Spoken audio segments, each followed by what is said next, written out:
कैसे हैं आप सभी। आई होप अच्छे होंगे। I am Rahul and welcome back to again my YouTube channel HR tutorials. Friends, हम लोग क्लास 8 का मैथ्स आज पढ़ेंगे, जिसमें आज हम लोग प्रैक्टिस सेट 10.1 को कंप्लीट करेंगे। जैसा कि आज हमारा ये लेक्चर नंबर फर्स्ट है, तो दोस्तों आप लोग जानते होंगे मेरे बारे में कि मैं कभी भी कोई भी प्रैक्टिस सेट स्टार्ट करने से पहले हमेशा आपको एक बेसिक नॉलेज देता हूं उस एक्सरसाइज से, ताकि आपको एक्सरसाइज करने में हेल्प मिले। तो ऐसे ही आज भी मैं एक छोटा सा बेसिक कॉन्सेप्ट आपको समझाने के बाद फिर मैं आपके प्रैक्टिस सेट 10.1 पर आऊंगा।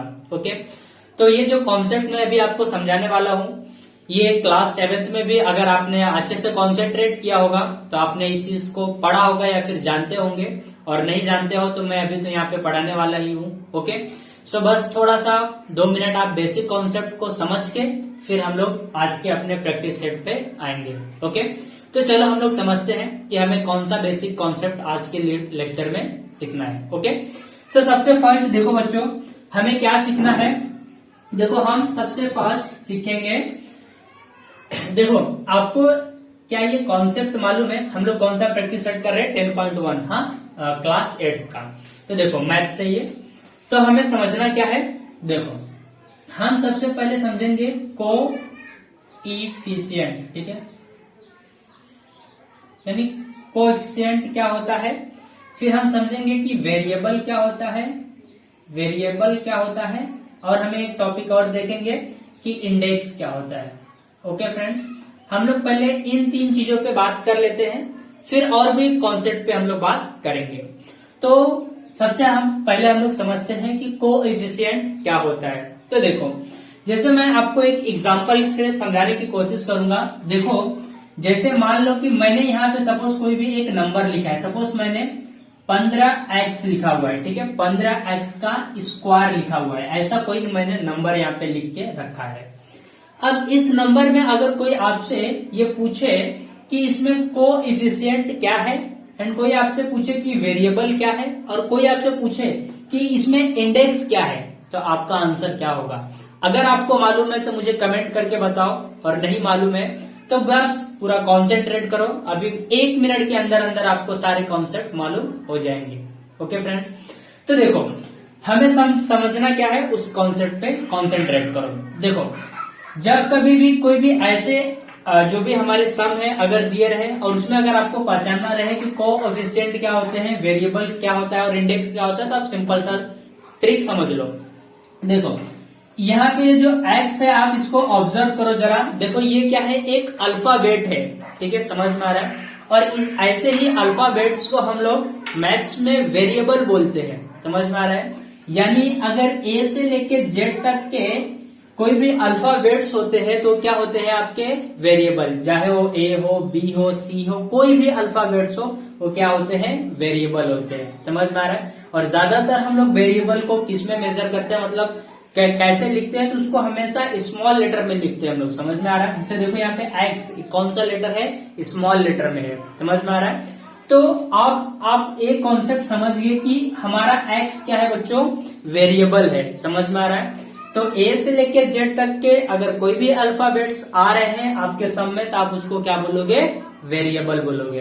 अब हमें समझना है, पहले इंडेक्स समझ लेते हैं, फिर कोएफिशिएंट आपको ऑटोमेटिक समझ में आ जाएगा। तो देखो, इंडेक्स क्या होता है? जो भी वेरिएबल के ऊपर कोई पावर दिया होता है ना, वो आपका क्या होता है? इंडेक्स होता है। तो यहाँ पे पावर क्या देके रखा है बच्चों? 2।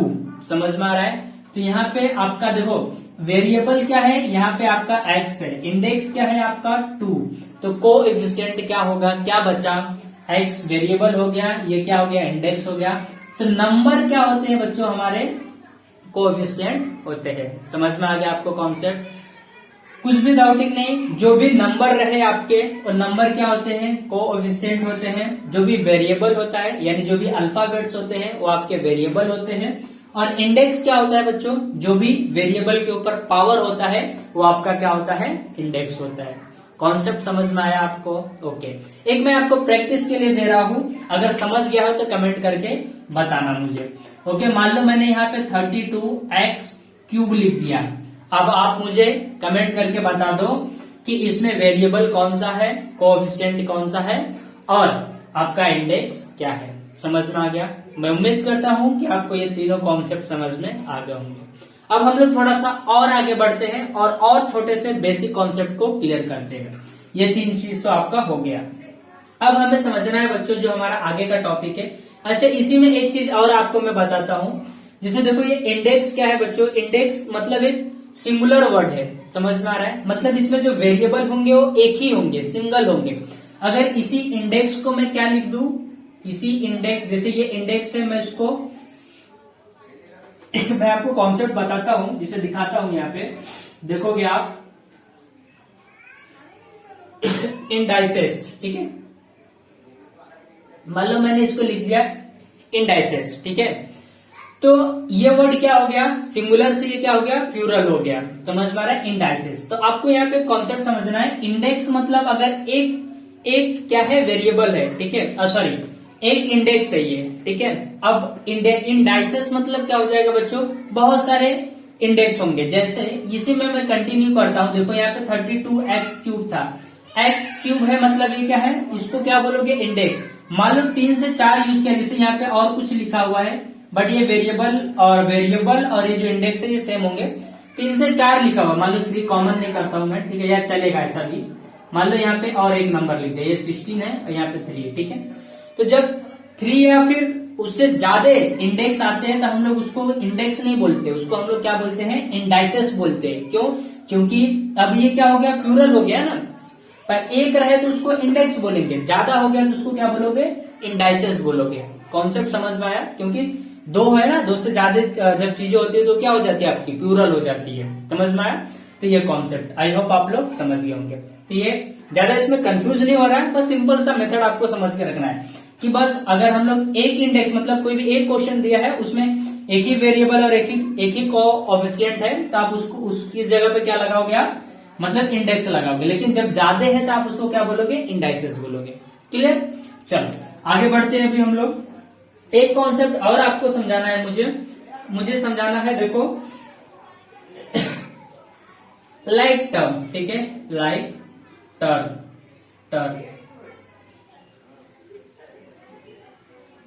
देखो ये क्या होता है बच्चों? इस कॉन्सेप्ट को भी जरा समझ के रखो। देखो इसमें क्या होता है?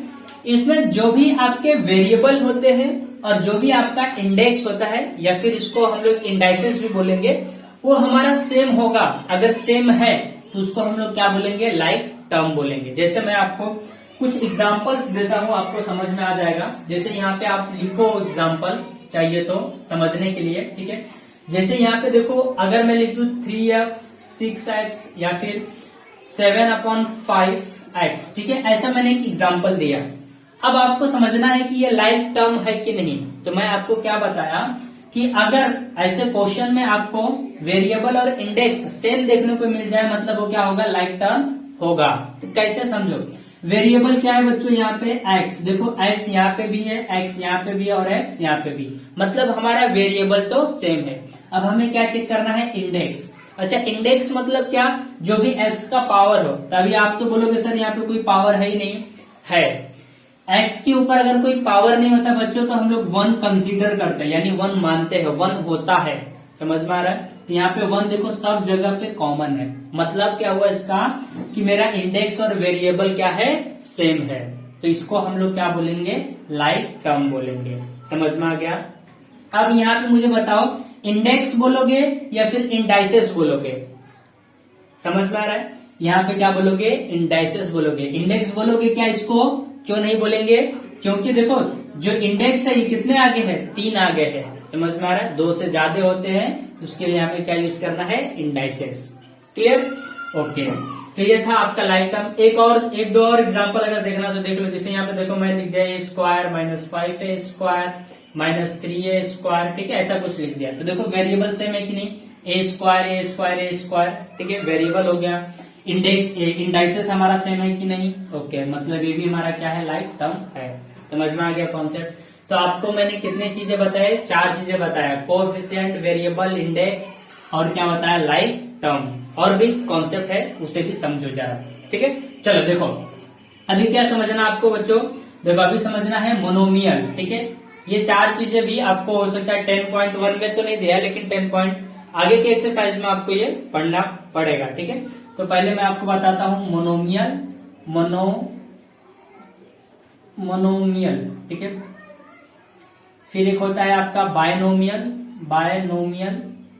फिर एक होता है आपका ट्राइनोमियल, ट्राइनोमियल। फिर एक आपका होता है पोलिनोमियल, ठीक है। ये 4 चीज होता है। नाम अगर इसका मीनिंग समझ जाओगे बच्चों तो सारा कॉन्सेप्ट आप खुद से कर पाओगे, ठीक है। मैं आपको मीनिंग समझा देता हूं। देखो मोनोमियल का मतलब क्या होता है, देखो मोनो का मतलब होता है, यहाँ पे मोनो का मतलब होता है सिंगल। क्या होता है, सिंगल। अब सिंगल का मतलब क्या है, एक। मतलब हमारा ये जो देखो ये क्या होगा, अब अगर कोई आपसे पूछे ये मोनोमियल है कि बायनोमियल है, तो आप इसी एग्जांपल में समझ लो ये आपका क्या है, मोनोमियल है, क्योंकि यहाँ पे एक ही नंबर है, ठीक है। एक ही नंबर, एक ही वेरिएबल और एक ही इंडेक्स है, मतलब ये चीज क्या होगा, आपका मोनोमियल होगा। समझ में आ रहा है आपको। अब मोनोमियल मतलब क्लियर हो गया। बायनोमियल, देखो बाय का मतलब होता है बच्चों 2, ठीक है। मतलब दो क्या होंगे, यहाँ पे 2 नंबर्स होंगे, ठीक है। तो वो चीज आपका क्या होगा, बायनोमियल, यानी उसको हम लोग क्या बोलेंगे, बायनोमियल्स बोलेंगे। जैसे यहाँ पे ऑब्जर्व करो, मैं अगर यहाँ से एक रफ कर दूं, ठीक है, तो यहाँ पे आप ऑब्जर्व करो, देखो ये 1 है और एक 2 है, ठीक है। 2 रहेंगे तो मतलब वो क्या है, बायनोमियल है। और ट्राइनोमियल का मतलब समझो, ट्राई का मतलब होता है 3, ठीक है। अगर यहाँ पे इसको ये वाला एग्जांपल देख लो, देखो कितने हैं, 3 है कि नहीं, 1 2 3। अगर 3 रहे मतलब वो क्या होगा, ट्राइनोमियल। और पोली का मतलब क्या होता है, मोर देन, यानी ज्यादा, ठीक है, बहुत ज्यादा। मतलब 3 4 से ज्यादा रहेंगे तो आप उसको क्या बोलोगे, पोलिनोमियल, ठीक है। ऐसे आपको सारा मिक्स करके दिया रहेगा, आपसे पूछेगा कि मोनोमियल क्या होता है, बायनोमियल क्या होता है, ट्राइनोमियल क्या होता है, पोलिनोमियल क्या होता है, तो आपको पहचानना रहेगा। तो आप ऐसा 4 कॉलम बना लोगे, ओके। 4 कॉलम बनाने के बाद यहाँ पे ये सारा पॉइंट लिखोगे और सबको अलग अलग करके बता दोगे। अगर 1 है यानी सिंगल है तो उसको क्या बोलोगे, मोनोमियल। 2 है तो बायनोमियल, 3 है तो ट्राइनोमियल, 3 या 3 से ज्यादा है तो आप उसको क्या बोलोगे, पोलिनोमियल। समझ में आ गया आपको कॉन्सेप्ट। तो ये था इस चैप्टर का, मतलब जो हमारा ये प्रैक्टिस सेट है उसका एक basic concept, okay. I hope आप लोग इसको समझ गए होंगे। अब हम लोग एक्चुअल में अपने प्रैक्टिस सेट पे आ जाते हैं। चलो देखो हमारा प्रैक्टिस सेट है 10.1, उसमें आपको क्या करना है मैं उस कॉन्सेप्ट पे बात करता हूँ। आज बस 1 ही 2 सम कर पाएंगे बच्चों, फिर नेक्स्ट लेक्चर में हम लोग पूरा कंप्लीट कर लेंगे, ओके। तो बेसिक कॉन्सेप्ट पे तो बात हो गया है, आपको कुछ टेंशन नहीं है। हम लोग प्रैक्टिस सेट कौन सा कर रहे हैं, 10.1। आपके पेज नंबर कौन सा है, ये 64। आपके टेक्स्ट बुक का पेज नंबर 64 पे दिया हुआ है। तो चलो हम लोग देखते हैं। पहले देखो क्वेश्चन नंबर 1। आज जो कुछ भी पढ़ा है बच्चों हो सकता है वो ना यूज हो, ठीक है, लेकिन एक बेसिक कॉन्सेप्ट आपको देना इंपॉर्टेंस था, ओके। तो चलो देखते हैं हम लोग। देखो हमें क्या करना है, divide, write a quotient and the remainder, यानी हमें क्वोटिएंट बताना है और रिमाइंडर बताना है। तो आपको डिवीजन अच्छे से आना चाहिए। सिंपल सा कॉन्सेप्ट है, बस थोड़ा सा कॉन्सेंट्रेट करना, समझ में आ जाएगा। देखो फर्स्ट क्या देके रखा है, 21m का स्क्वायर डिवाइड बाई 7m। आपको 2 चीज बताना है, क्लियर है, ओके। चलो देखते हैं। सबसे पहले ऐसे सम के लिए आप क्या करोगे, देखो यहाँ पे आप इसको सॉल्व करो। तो देखो आपको मालूम है जो इस साइड होता है वो बाहर आता है 7m, और जो इधर है ये क्या आता है, अंदर आता है 21m का स्क्वायर, ठीक है। आपको डिवाइड करना है, सिंपल सा मेथड। जैसे मैं आपको एक चीज बता देता हूं पहले। देखो जब कभी भी कोई वेरिएबल और वेरिएबल का हम लोग मल्टीप्लीकेशन करते हैं, जैसे देखो यहाँ पे क्या है, m है, m है, कोई पावर नहीं है, मतलब क्या है, यहाँ पे 1 1 है, ठीक है। तो इसमें क्या होता है बच्चों, जो पावर होता है ना ऐड होता है पावर, यानी ऐसा होता है। जैसे मैं आपको समझा देता हूं, जैसे देखो यहाँ पे मान लो m इंटू m लिखा हुआ है, ठीक है। तो इसका पावर क्या है, यहाँ पे आप ऑब्जर्व करोगे, जिसका भी पावर 1 इसका भी पावर 1, तो आप हमेशा पावर को क्या करोगे, ऐड, यानी m और m क्या होता है, m होता है और पावर ऐड करोगे तो 1 + 1 क्या हो जाएगा, 2। सपोज ऐसा कुछ रहा, m इंटू m 2 रहा, तो अब आंसर क्या आएगा, m3। m3 कैसे आया, यहाँ पे 1 है, यहाँ पे 2 है, समझ में आ रहा है। सपोज m4 इंटू m2 लिख दिया, क्या आएगा आंसर, m6 आएगा, समझ में आ रहा है। हमेशा आप क्या करोगे, वेरिएबल को ऐड करोगे, समझ में आ गया।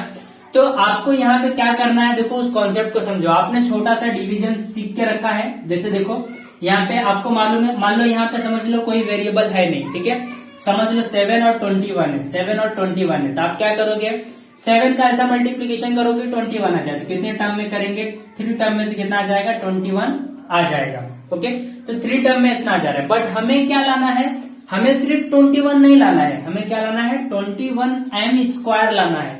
ओके, तो ये थॉट करना है, आपको समझना है। जरा देखो, 3 तो हमें समझ में आ गया, मैंने यहाँ पे 3 रख दिया, अब हमें m स्क्वायर लाना है, यानी m का यहाँ पे m है ना, मतलब सिर्फ 7 नहीं, ये क्या है, 7m है, तो 7m का कौन से नंबर से हम लोग मल्टीप्लीकेशन करेंगे कि 21 आ जाएगा। तो 3 तो क्लियर है, 3 तो आ गया, ठीक है, 3 से करने पे 21 तो आ गया। अब m स्क्वायर कैसे आएगा, तो मैं अगर यहाँ पे 3m लिख दूंगा तो ये क्या आ जाएगा, आंसर मेरा 3m स्क्वायर आ जाएगा। कैसे समझा, देखो यहाँ पे भी पावर 1 है, यहाँ पे भी पावर 1 है, तो ये पावर 1 ऐड होगा तो ये क्या हो जाएगा, 21 हो जाएगा, सॉरी यहाँ पे 21 आएगा। समझ में आ गया। तो ये कॉन्सेप्ट कैसे करोगे, आपको ये क्लियर हुआ क्या।